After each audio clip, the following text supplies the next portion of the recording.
Hi, lovely people. Thank you for being here and making it to this event. Thank you for inviting us. Thank you. Thank you.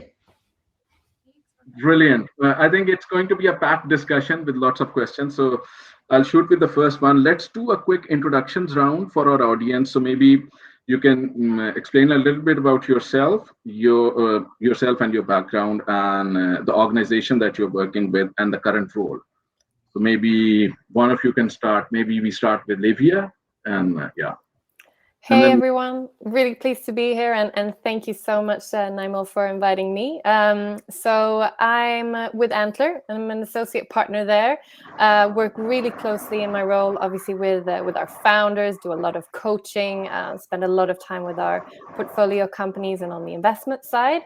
Antler is a global early stage VC. We invest in the world's most exceptional people. So to date, we've done over 300 investments into startups that are in the earliest of stages all across the world, and over 70 of those are actually in the Nordics. So strong Nordic and Swedish presence. So my background's actually within startups myself. So been a part of helping to build 3 startups prior to joining Antler. My first one was a small consumer electronics startup called MuteWatch. We built one of the world's first touchscreen watches.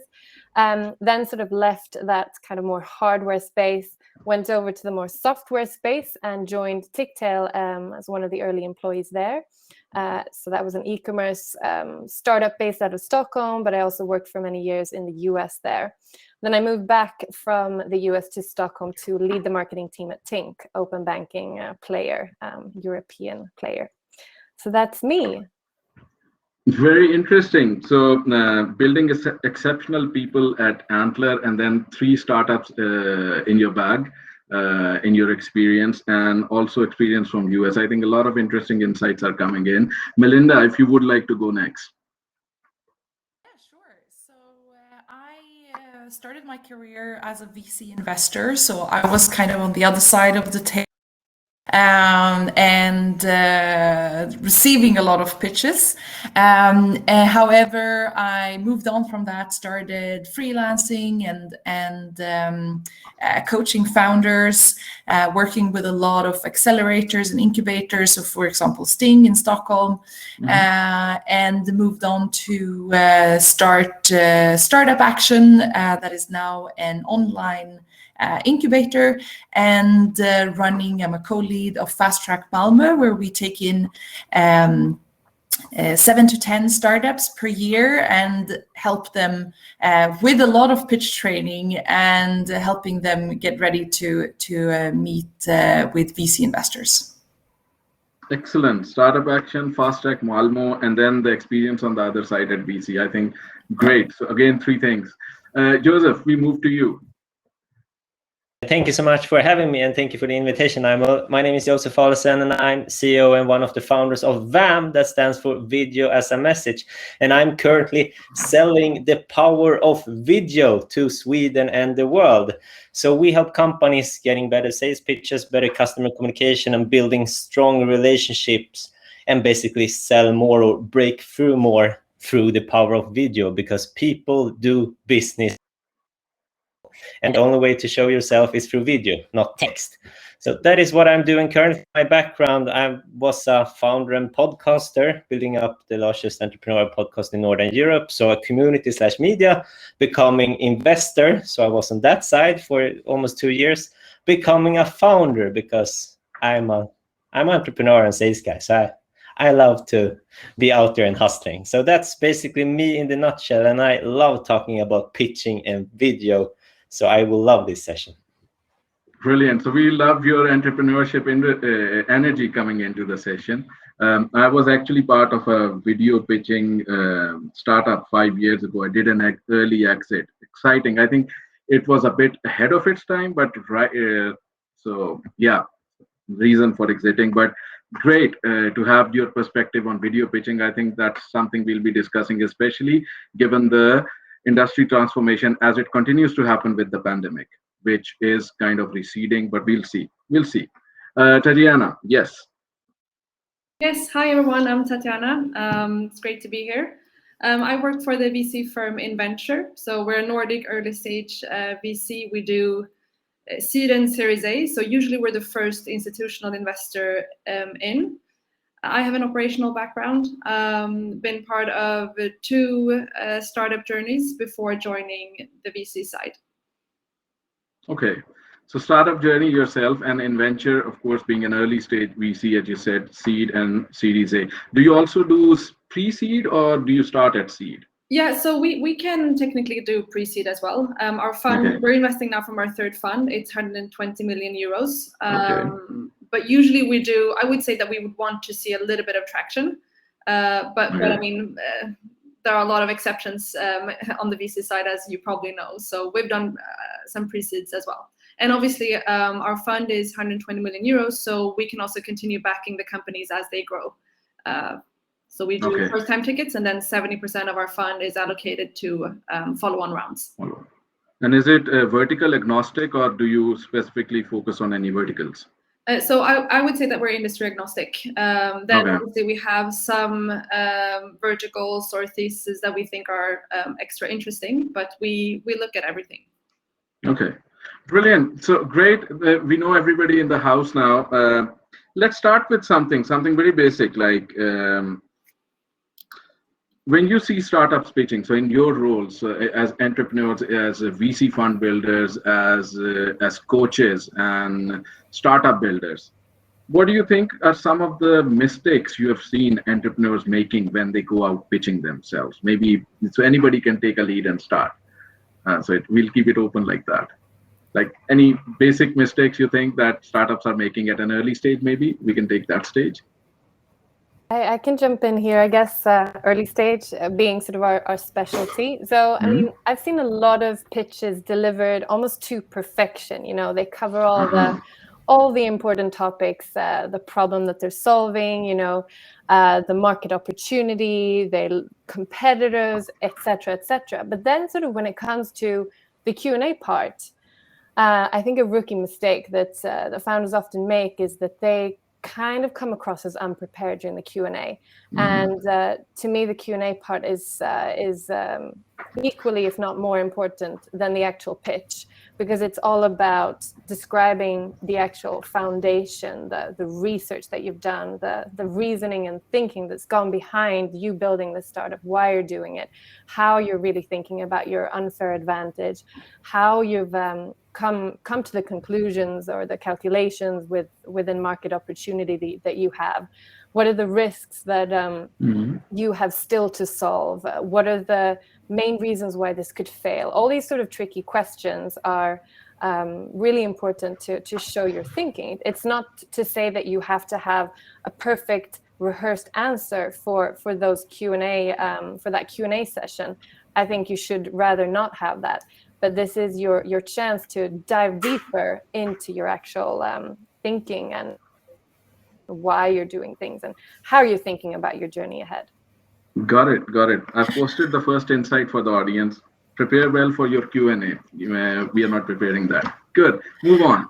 Well, I don't know if I agree. Like, I agree that, you know, the Q&A is super important, but I wouldn't say that I see a lot of pitches that are really good among early stage founders. I think there's a lot of room for improvement.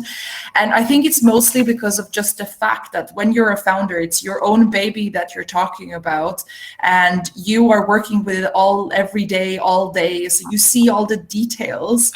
But it's really hard to like step away and take more of a helicopter view, or like you don't see the forest for all the trees. You know, it's a little bit of that effect. So you don't know what it is that investors actually find important, and you see a lot of details that yes, I need to include all these details, but to understand, so for founders to understand like what is part of I'm thinking of it as an onion. What is part of my outer layer that needs to be part of my pitch deck, for example, my 15 slides, and what information is actually part of the inner layers that way to the Q&A session, because if you overwhelm in the beginning with a lot of information for the investor or potential partner, or whatever it might be, they will just be confused and not understand what you're doing. So that's something that I think founders need to work on. And it's very hard to work on it just by yourself. The best is to talk with someone and work through your pitch and what's the problem, what's the solution, how do we get that to fit together without having it being overwhelming. Excellent. So point number 2, know what to leave for the inner part of the onion. So I think that's the key message that you're making. And then you're saying that as a founder, you are in a box. It's good to get opinion from outside the box. So that you don't create an inside the box pitch. Yes. Any more perspectives? I continue. Yeah. And so I agree with both Melinda and Livia. I would say, well, two things primarily. First of all, I think when it's very early, it's important to explain the vision, just so I understand how big can this really get, but then also go into the short-term actions. Because sometimes when it's very early, you only talk about a vision, and it's very difficult to understand, okay, so what are the first steps for you to actually get to that vision? So I think it's important to find a balance there. And then second of all, I think it's better when the first pitch meeting is more of a discussion and a conversation rather than a pitch and then a Q&A session afterwards. So if the investor starts asking questions, I think it's important to address them immediately, because usually then you have a better conversation and you can, it becomes more, it's more of an easy conversation rather than you just stand up there pitching and then you have 3 minutes left for a Q&A and then you have to leave. Sometimes, especially now in the COVID era, you have 30-minute meetings. And I've seen founders that spend 28 minutes only talking themselves, and then you don't really have time to ask questions. Okay. Very good point. Listening to the other side who has invited you to the pitch, and that as founders, we at times are ignoring, because in the pitch mode, you are all prepared up to just throw your story out. Okay. And then so it's really good that you bring up the point of discussion and breaking the barrier and making it more human. And I think with more digitalization, the human side of pitching will become more and more important, because when we are meeting virtually, the human side is kind of squeezing down. Josef, your experience from your 60-second pitch, or you have a lot of experience on the side of video and how entrepreneurs are self-pitching in short videos and everything. What would you say? First of all, it's been so many great inputs and answers here, so it's quite easy for me to just step in and take some extra. So great input from you all, and some quick things I can mention when we're talking about. You mentioned video, Naimul. Passion is super important in early stage. Passion sells, and it's way harder to show your passion through your screen. So a quick example, if I'm going to be really concrete, is what I'm doing at the moment right now. Every time I'm sure being a pan or something, I stand up, because when you stand up, you get a whole other energy. That's what you do in a pitch competition, but not when you sit in video. So that's one example. Another thing I could throw in quickly is classic sales. What's in it for you? Nobody cares about me. Value. What's in it for you who listen?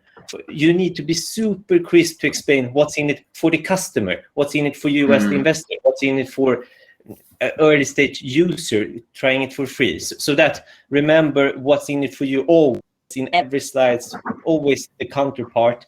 And the last thing I can throw in a really detail also.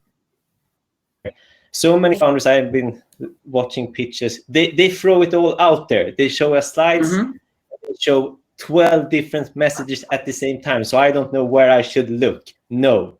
Remember how Steve Jobs did it. One more thing, click. One more thing, click. So you need to have a stellar presentation technique so you control the narrative and the focus of the viewer, because otherwise you will lose the focus and the story. So that is some quick things I wanted to add, except all the great advice from Livia, Melinda, and Tatiana. Excellent advice, and very bad on my part, I'm sitting. So I should be standing up, but now in the middle of event, I can't change. But from the next event, I'll take that advice. Yes, very good advice.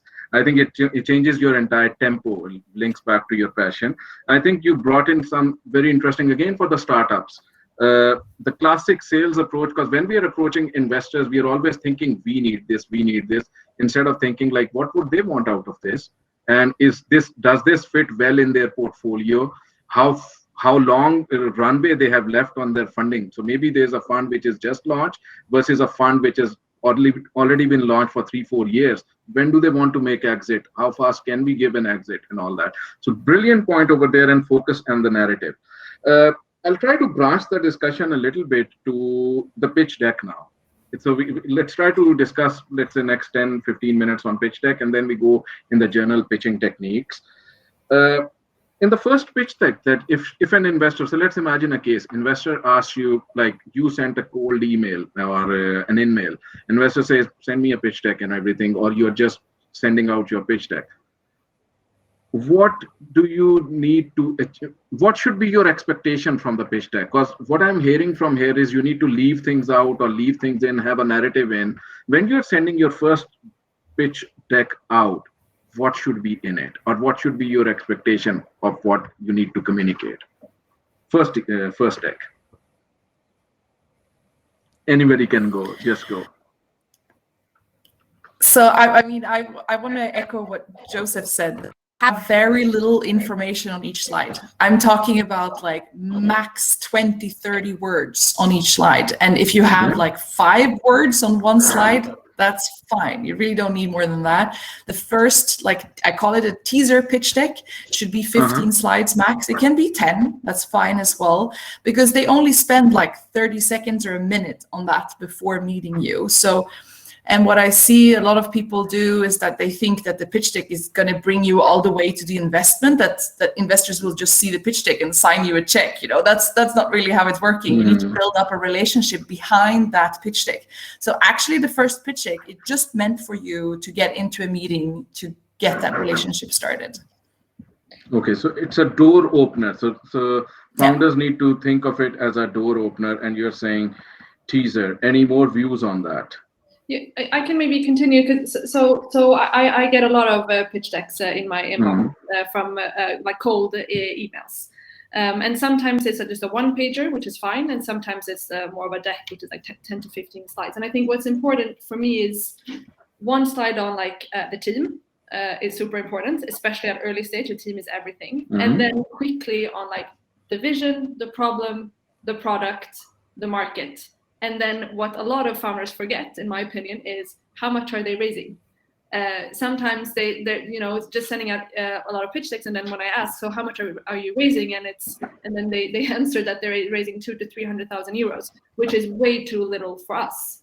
So then it's also up to the founders to do their research. So who do you actually send your pitch deck to? Usually VCs don't do those small checks, so I would ignore them for the time being. Okay, so you're saying, you mentioned a very interesting point of a one-pager. Is that good for an early stage startup, or would you still prefer to be seeing a pitch deck? Does it show lack of preparation if a startup sends you one-pager, or do you take it at equal merit? I'm just thinking. If it's for the first meeting, then I think it's fine with a one-pager ahead of the meeting. Then I expect a deck that they will show a deck during the meeting. I'm fine with a one-pager, because at the end of the day, I don't want the founders to sit and do pitch decks all day. So as long as it's the relevant information, so that I know how much are you raising, what's the product, what's the solution, roughly how big is the market, and why do you think this will be a fund returner for us? Then I'm usually pretty happy, and the team, of course. Very good, and good points for startups: that vision, problem, solution, the team, the product, the market, and finally, don't forget the ask and research your VC or the investor you're making. Really good points. I add one small slide in there. Melinda, you go first, and then we come to Livia. Livia, for your part, we'll probably ask you also, because you guys go ahead and look directly at founders, and probably at an early stage, not so much at pitch decks. So we want to bring that perspective of getting people in. So Melinda, over to you. And I then would love to Livia. have, like, what I want to see as well is like a little bit of metrics or understanding which phase you're in, because that I see often they put, but I have no idea. Are you pre-launch? Do you have any customers, or do you have customers? And if you have customers, I'm going to believe you so much more in what you're saying and in your story.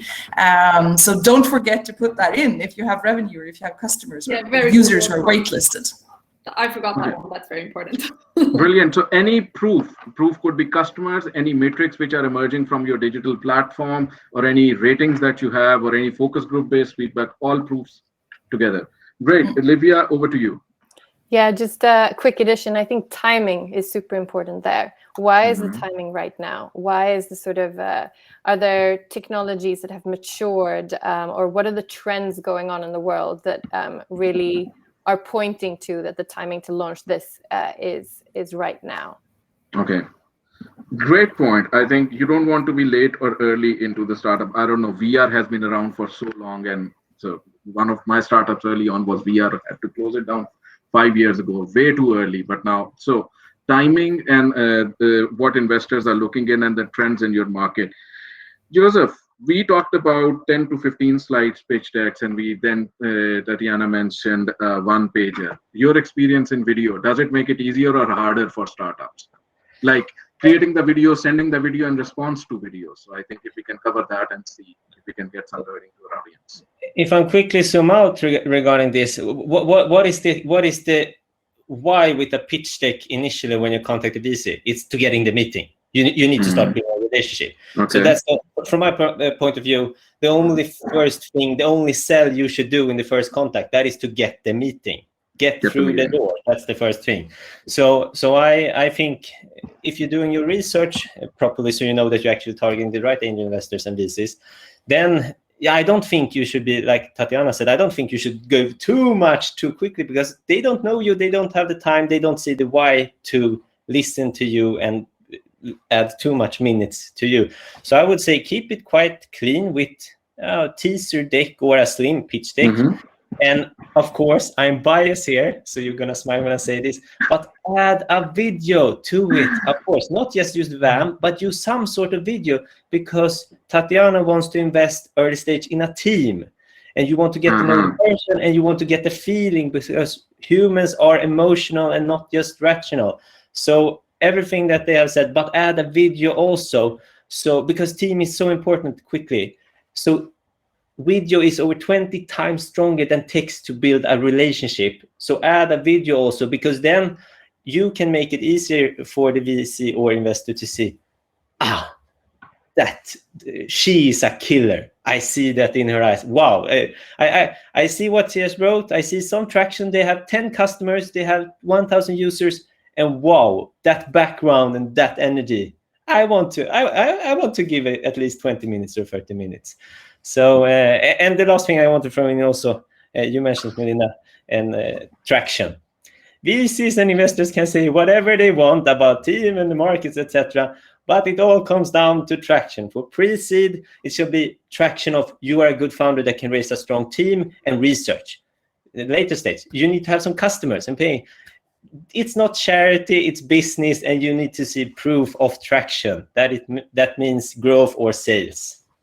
Okay. So I agree on the traction part, that it's important, but it's at the very early stage, it's as important to show the potential. So if we do pre-seed investments, it's not like we look at how has the MRR uptick been the past 12 months. That's not really what's the reason why we invest. So it's more like how big we think this could get. So again, regarding the balance, I think it's important to show like some traction. That could be either on the customer side or what you've done before, depends on the stage you're in. But then also what's how big can this get, especially if you're meeting a VC. It's maybe different with angels, but with a VC that's everything. Okay. I agree on that. And I think in terms of team, what we really look for in terms of individuals and teams, which I think is really important to demonstrate, aside from, of course, crazy hunger, ambition, that you prove that you really have an obsession to solve that specific problem, and that you're passionate about being in that space for, the next 10 years to come. I think proving speed of execution is so important. As an individual, as a founder, that kind of your traction in the speed space, I think, is really important. Showing that you've been able to, run faster and work harder than competitors out there. Showing that you can, that you have an enormous capacity to get stuff done and outsmart your competitors. That's super important. Very good points. I'll summarize here. So we talked about vision a lot over here because it's early stage, the balance between traction and vision. Vision becomes your key. And then when vision is backed by your passion and the team, and then you took it further by saying that this passion needs to reflect in traction, because that's your outcome if you can take it to the execution level. Because passion, words could be one thing, but really executing is great discussion. We'll put what Joseph was saying on video to a little bit of more trial here, because he said that he might have a biased view on video 20 times being more effective. But in your experience, for the rest of the panel, do you think when startups are doing their videos, do you get put off if the video is too raw and they are not professionals, because startup might not have big brand budgets to do a video? And if they are doing video, what kind of video could have more impact? Maybe Joseph, you can jump in as well. Could it be, because right now there are video technologies for doing, let's say, a collage or montage or some static stills or a combination, or it could be a very real team-based video, like explaining yourself. So anything on the video side, like does video really work, and what are some plus and minuses we need to kind of look for in doing videos as startups to capture that attention to get into the first door? Anyone can go forward. I'm not sure if I have too much to add, because we don't get a lot of video pitches actually, but I think from our perspective, it's interesting to get, when we get sent ideas, it's important that it's a really solid one-pager or a brief pitch deck. But of course, the way that we vet people is definitely through video and through personal meetings. So sometimes I feel like a video can be almost feel too rehearsed or too perhaps too polished. I think this goes back to what I said first about sort of value of Q&A being this kind of really deep intellectual discussions. I prefer to see that rather than kind of a sales pitch. Of course, it's really important, on the other hand, that the founders can speak to their vision, that they can sell their product. But I think at the early stages, it's more important to understand the underlying drivers of what you're trying to build. Okay, very, very good points. Any additions, subtractions?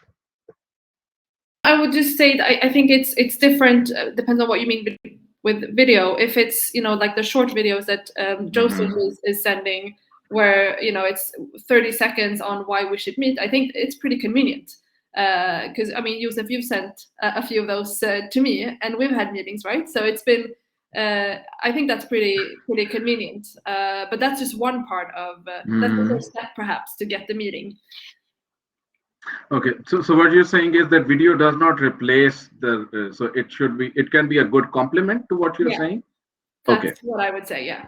Yeah, that's the key word here, I would say. You can't think that video is a silver bullet. You are building a puzzle, and that's one piece of the puzzle. It's a tool, not the silver bullet.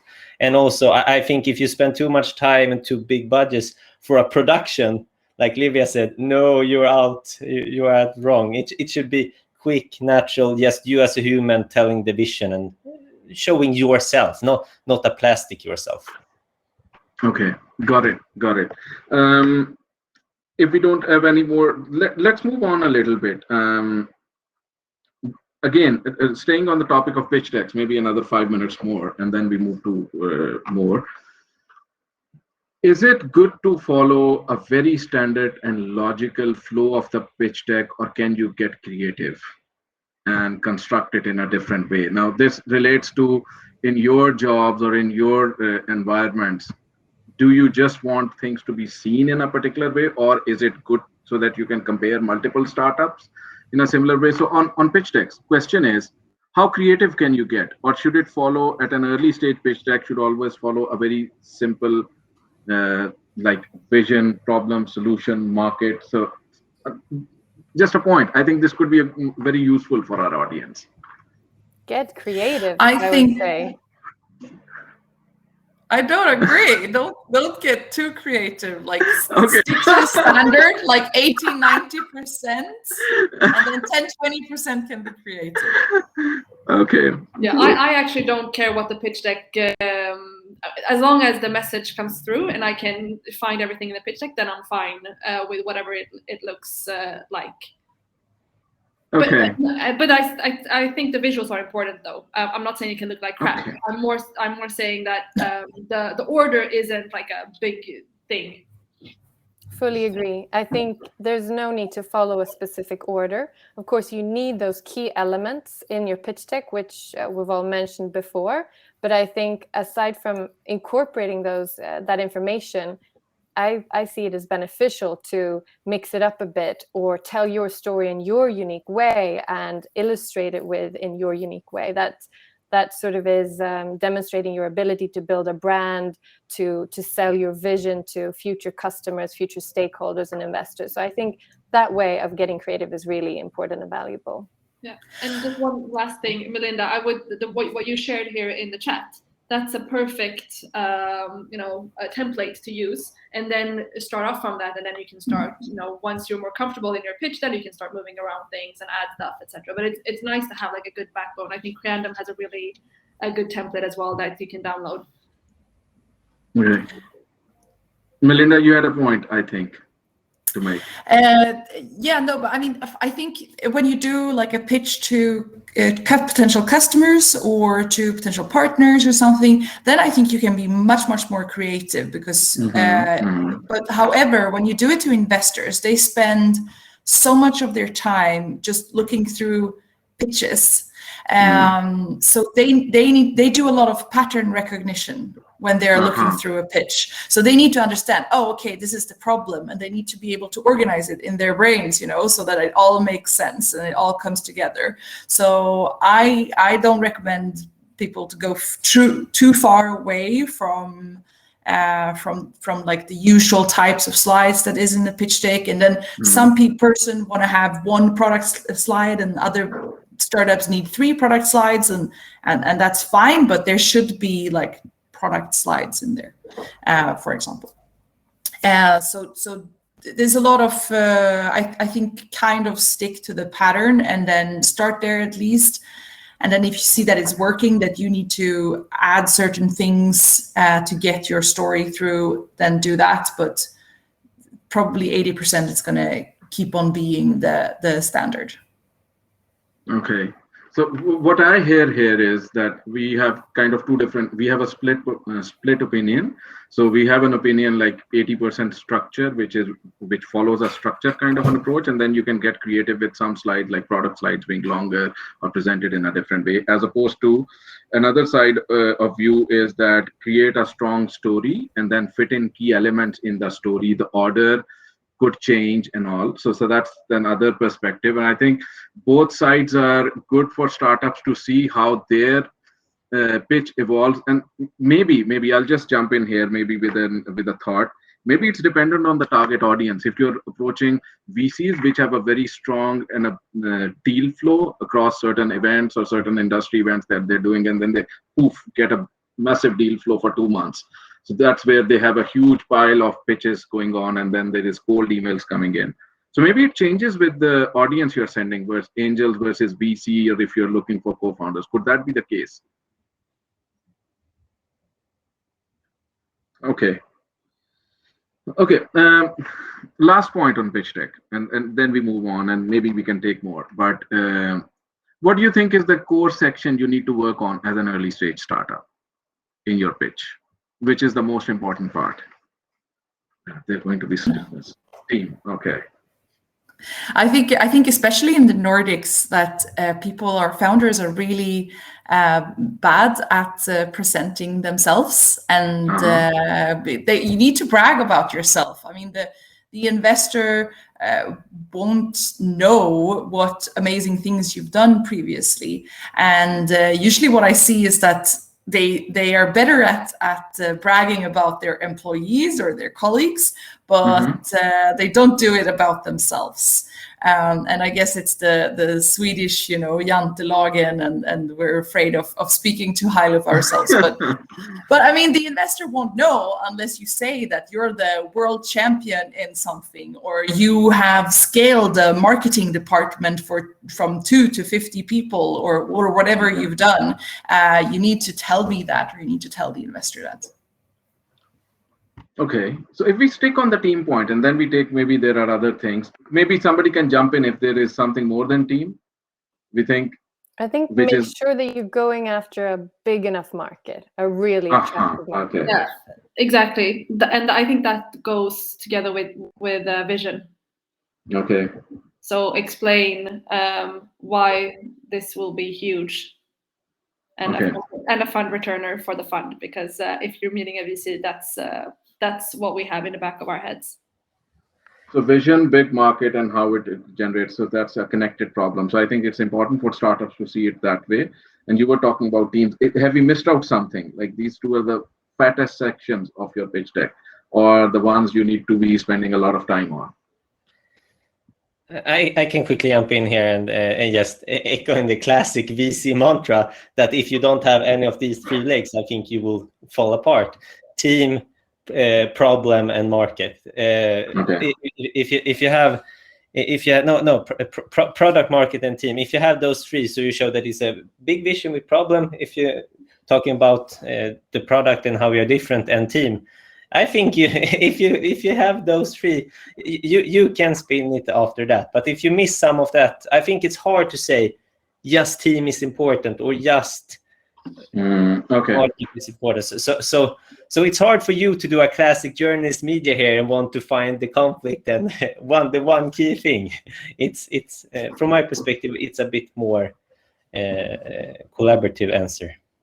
So very good point on the triangle. A good point for startups to remember: product, market being vision, and how you'll approach the market, how big this can be, and how can you attack it and deliver revenue, as Tatiana was saying.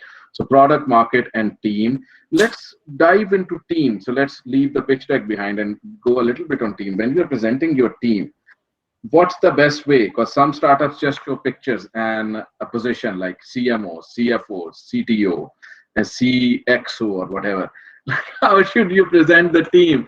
Because I think if team is so important, what's the best way to kind of explain it to a VC or to an angel or to somebody listening to your pitch? Let's go. I can jump in. And so I think when you present your team, it's aside from the point that I mentioned before, your kind of personal track record, I think it's really important to think about the skill sets in the team. So this is something that comes into play when you're actually building the team. Are you coming from different skill sets, different backgrounds? Do you communicate really well?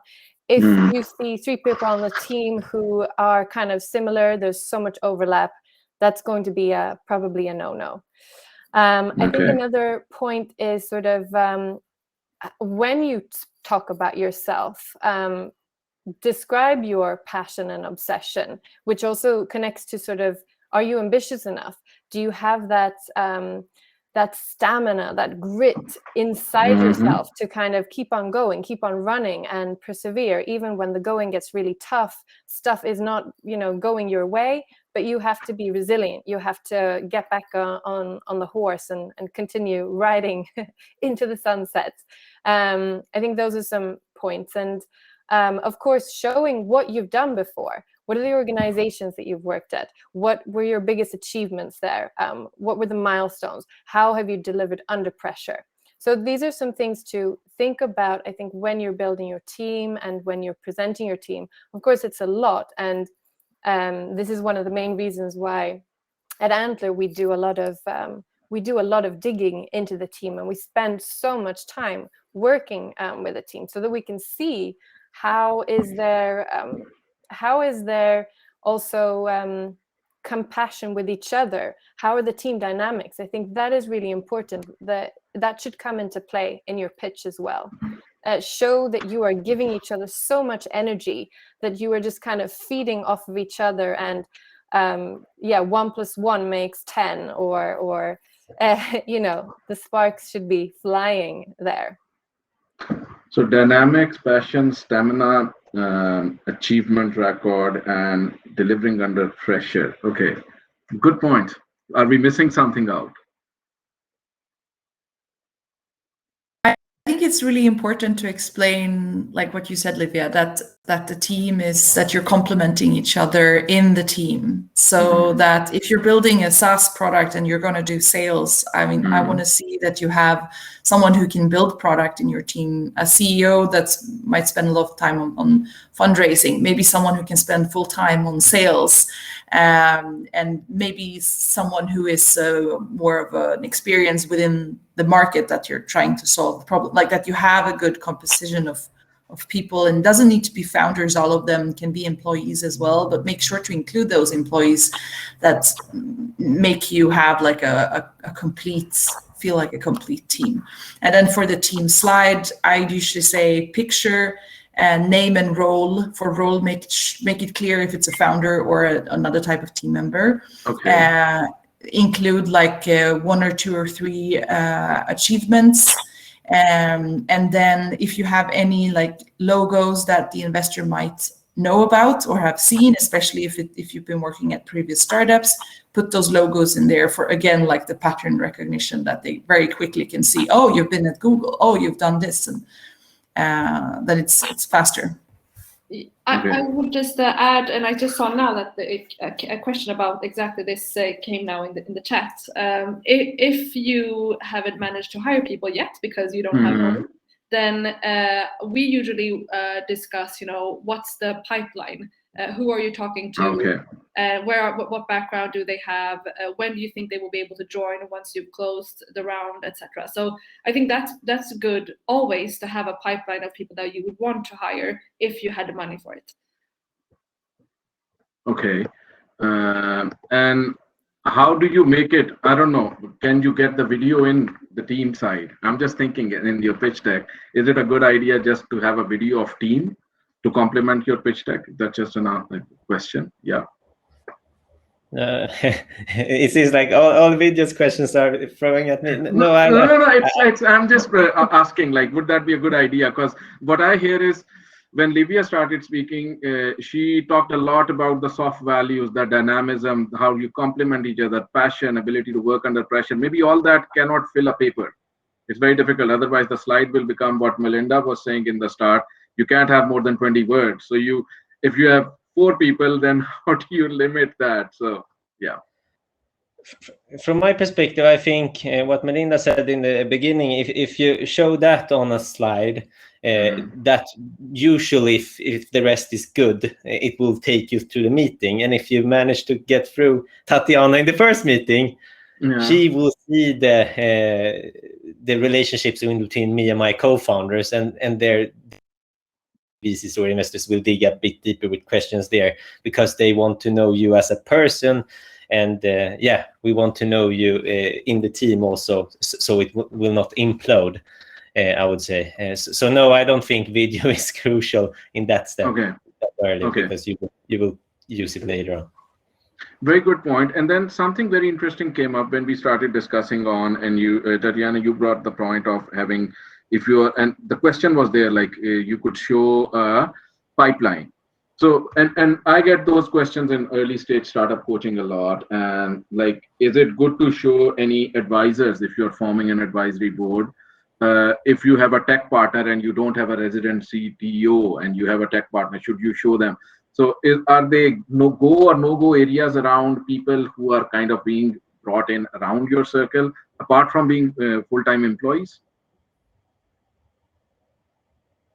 I would say that it's valuable to showcase key advisors who have specific, perhaps domain expertise, or who have really strong networks and are that we can see are very knowledgeable in your area. Okay. Let's shift our focus a little bit on the funding rounds and all. So let's say if you're an early stage startup, what's the best time to pitch? Is it, and we are generally asking, so of course you can go ahead and look for early stage loans or grants. Vinova is there, Almi is there, so there are lots of, but when you first go out and look for angels or VCs, and in some cases, if so, let's say a stage that you have an idea, you have a startup which is working but has not released a product. You have a product which is out but has not made any revenue yet, or you are revenue.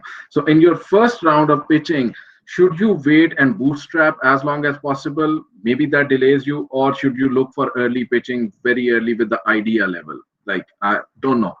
So just putting it out as for an open debate over here. Like, what's the best time to pitch for early stage? I can jump in here. So I think, again, it depends a little bit. I think it's always good to build relationship with investors and angels.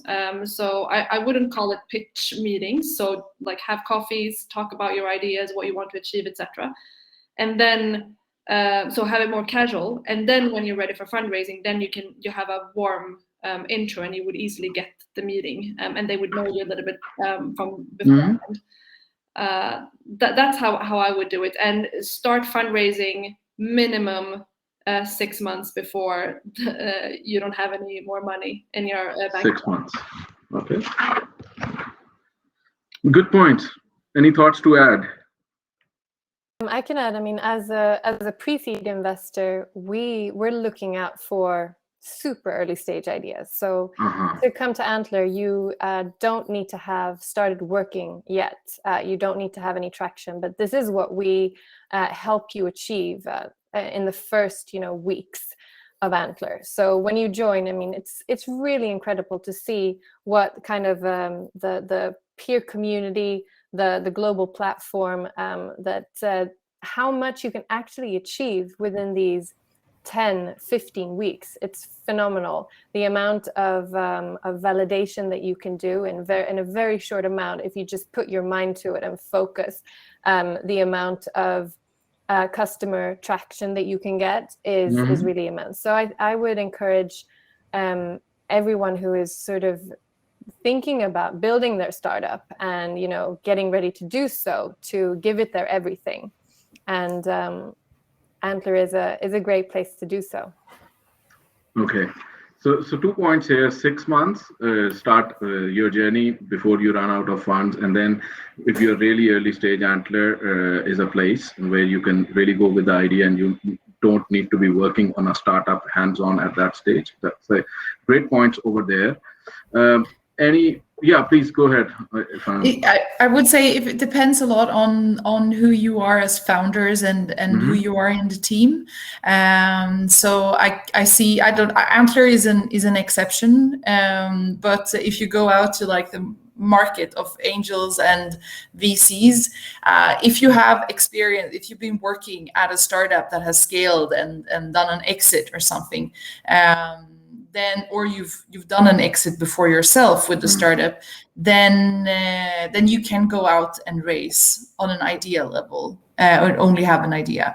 But if you're a first-time founder, you don't have any startup experience, maybe you have some corporate background, or maybe you just come out as a student, then you will need to, either you need to be crazy good at pitching, but that doesn't happen very often.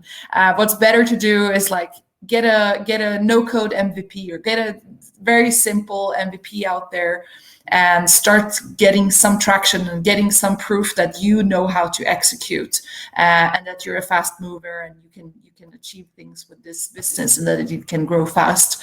Do that first and then go and pitch to angels.